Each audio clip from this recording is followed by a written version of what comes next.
नमस्कार दोस्तों, मैं हूं अर्पित और एक बार फिर से आपका स्वागत है। बिहार से नीतीश कुमार को लेकर बहुत बड़ी खबर सामने आ रही है कि नीतीश कुमार ने एनडीए के सांसदों और विधायकों की मीटिंग बुलाई थी, जहां खुद नीतीश कुमार तो पहुंच गए लेकिन एक भी सांसद नहीं आया। नीतीश कुमार इन सांसदों और विधायकों को फोन करते रह गए लेकिन दूसरी तरफ से कोई जवाब नहीं आया। आप देख सकते हैं, बिल्कुल तथ्यों पर आधारित खबर है, जागरण में दी हुई है कि नीतीश कुमार की बैठक में नहीं पहुंचे एनडीए के ये 3 सांसद। और बिहार की सियासत काफी ज्यादा तेज हो गई है इस वक्त। आपने पिछले काफी दिनों से सुना होगा कि लगातार खबर आ रही है कि नीतीश कुमार के 12 में से 10 सांसद भारतीय जनता पार्टी के संपर्क में हैं और कभी भी नीतीश कुमार की पार्टी टूट सकती है।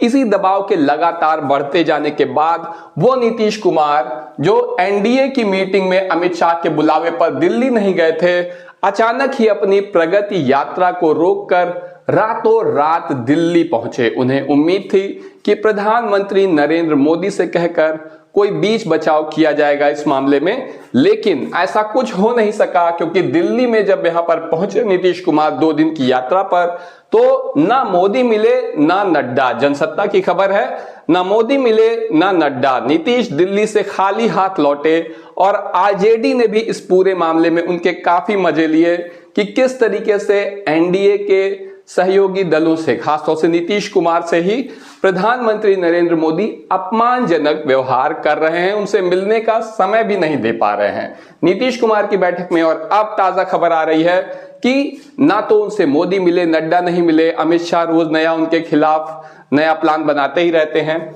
ऐसे में अब एनडीए के सांसदों ने भी उनसे मुलाकात नहीं की है, विधायक भी नहीं मिल रहे हैं। और तो और सच्चाई यह है कि इस वक्त अधिकारी भी नीतीश कुमार की नहीं सुन रहे हैं। इसीलिए तेजस्वी यादव ने पिछले दिनों कहा भी था कि ये सरकार आखिर चला कौन रहा है।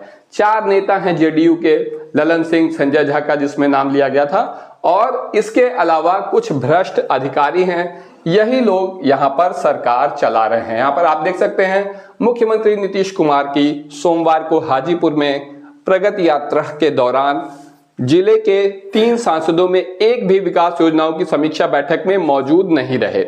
तीनों सांसद एनडीए के ही हैं। ऐसे में एक भी सांसद के बैठक में मौजूद नहीं रहने को लेकर आमजन के बीच चर्चा का विषय रहा है। देखिए, ये तो एनडीए के सांसद थे। सच्चाई तो ये है कि नीतीश कुमार के बुलाने पर जेडीयू के सांसद भी नहीं पहुंच रहे हैं। अगर बात करें ललन सिंह की, तो ये पटना से दिल्ली पहुंच जाते हैं भारतीय जनता पार्टी के नेताओं की परिक्रमा करने के लिए। कभी अमित शाह से मिलते हैं, कभी राजनाथ सिंह से मिलते हैं, लेकिन नीतीश कुमार की मीटिंग में आने के लिए इनके पास फुर्सत नहीं रहती है। इसके अलावा अगर आपको लग रहा हो कि ये कोई साधारण मीटिंग थी, कोई खास मीटिंग नहीं थी, इसलिए नहीं आए होंगे, तो आप देख सकते हैं कि कितनी महत्वपूर्ण मीटिंग थी ये नीतीश कुमार के लिए कि कोहरे की वजह से सीएम नीतीश की हेलीकॉप्टर की यात्रा रद्द हो गई थी। यहां पर हेलीकॉप्टर से वो नहीं जा पा रहे थे।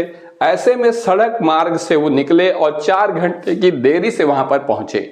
यानी नीतीश के लिए यह मामला महत्वपूर्ण था, लेकिन एनडीए के सांसदों ने और विधायकों ने यहां पहुंचना उचित नहीं समझा। उन्हें जरूरत नहीं महसूस हुई नीतीश कुमार से मुलाकात करने की।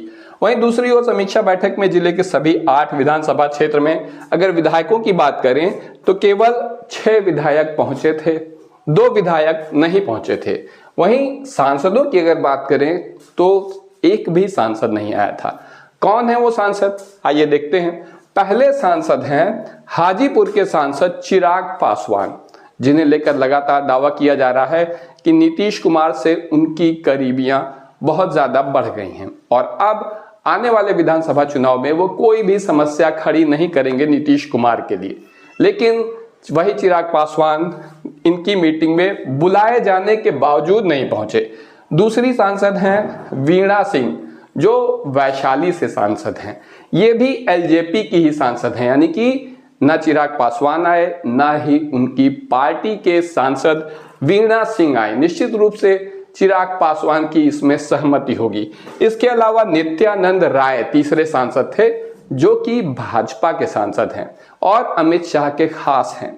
ऐसे में उनका ना आना तो समझ में आता है, लेकिन चिराग पासवान के लिए लगातार कहा जा रहा था कि अब वो नीतीश कुमार के बहुत ज्यादा करीब हैं। आप देख सकते हैं किस तरीके से नीतीश कुमार के लिए पिछले विधानसभा चुनाव में चिराग पासवान ने समस्याएं खड़ी की थी जब वो मोदी के हनुमान बने थे। फिर उनकी नजदीकी बहुत ज्यादा बढ़ने लगी नीतीश कुमार से, और यहीं पर दिल्ली से इन्हें खास हिदायत मिली है कि नीतीश कुमार से दूरी बनाकर रखें, यही उनके लिए अच्छा होगा। क्यों? क्योंकि आप देखिए कि किस तरीके से चिराग पासवान की नीतीश कुमार से बढ़ती नजदीकी और बिहार में आगे होने वाले विधानसभा चुनाव के बीच चिराग पासवान के करीबी नेता के घर ईडी की ताबड़तोड़ छापामारी हुई है और शिकंजा कस चुका है चिराग पासवान के ऊपर भी। अगर चिराग पासवान नीतीश कुमार से ज्यादा नजदीकियां बढ़ाते हैं तो उनकी पार्टी भी टूट सकती है और किसी ईडी के लंबे चपेटे में भी फंस सकते हैं। ऐसे में चिराग पासवान ने नीतीश कुमार से दूर रहना ही बेहतर समझा है। अब सवाल यह है कि 18 जनवरी को क्या होगा। लगातार कहा जा रहा है कि नीतीश कुमार 18 जनवरी को कुछ बड़ा खेला कर सकते हैं। तो आपको बता दें कि लालू यादव ने आरजेडी की राष्ट्रीय कार्यकारिणी की बैठक बुलाई है और खास बात यह है कि यह बैठक सिर्फ आरजेडी के विधायकों की नहीं है, बल्कि सभी इंडिया गठबंधन के विधायक इस बैठक में बुलाए गए हैं। मौर्य होटल में इन सभी के लिए कमरे बुक हैं और खबर यह है कि राहुल गांधी खुद पटना पहुंचने वाले हैं इस बैठक के लिए। ऐसे में जो बात चल रही थी कि खरमास के बाद होगा बिहार में खेला, वो बात गंभीर लग रही है और इसकी भनक निश्चित रूप से भाजपा के शीर्ष नेतृत्व तक पहुंच चुकी है। यही वजह है कि नीतीश कुमार के तरफ से खेल होने के बीच यहां पर भाजपा ने महाराष्ट्र में बड़ा खेला कर दिया है। आप देखिए खबर क्या है कि फिर से एक होगी पवार फैमिली।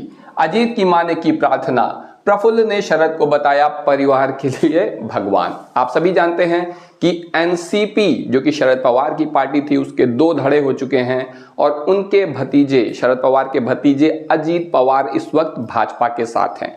अजीत पवार की ही मां ने प्रार्थना की है कि शरद पवार साथ आ जाएं और अब खबर यहां पर आ रही है कि शरद पवार शामिल हो सकते हैं एनडीए में और ये काफी विश्वसनीय खबर है। क्यों? इसलिए क्योंकि आप देख सकते हैं कि भाजपा ने नीतीश कुमार और नायडू के ऊपर अपनी निर्भरता से बचने के लिए ये चाल चली है महाराष्ट्र में।